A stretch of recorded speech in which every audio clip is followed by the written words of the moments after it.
Ինչ եք կարծում, աուդիտ անցկացվում է, որպեսզի վաճառվի ընկերությունը, թե Աուդիտ անցկացվում է երեք ուղղակի պարոն Կովալչուկը չբացառեց վաճառքի հնարավորությունը։ Պարոն Կովալչուկը ոչ թե չբացառեց, այլ ընդամենը նշեց, որ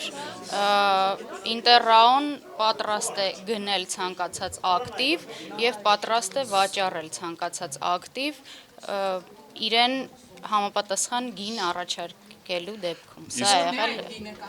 Ես չեմ կարող պարոն Կովալչուկի Պարոն Սարժանյան, կասեք խնդրում, որևէ բանակցություններ ընթանում են այս պահի դրությամբ Ոչ, այս պահին հեծի վաճառքի հետ կապված որևէ Մի հարց էլ այս Ձեզ սովորության պարտադիր ֆինանսական վիճակը ո՞նց է ընկերության։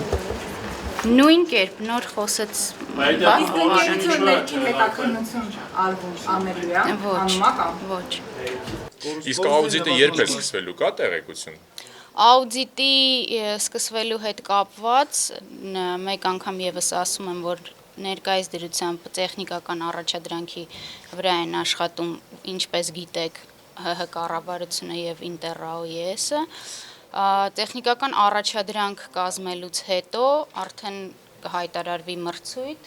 մրցույթի արդյունքում կորոշվի այն ընկերությունը, որը անցկացնելու է աուդիտը, այս պահին ժամկետների մասին որևէ Իսկ աուդիտի ժամկետները կարող եք ասել մոտավորապես, երբ որ որոշվեց, որ սկսվելու է, մոտավորապես ինչքան կտևի։ Աուդիտի ժամկետները նշվել են 3-ից 6 ամիս։ Չի փոխվել այդ։ Իսկ լուծարման խնդիր կա ընկերության, որովհետև կարծես թե Սնանկացման խնդիր չկա։ Այս պահին ոչ։ Այսինքն ընկերությունը չի մտածում դիմել սնանկացման։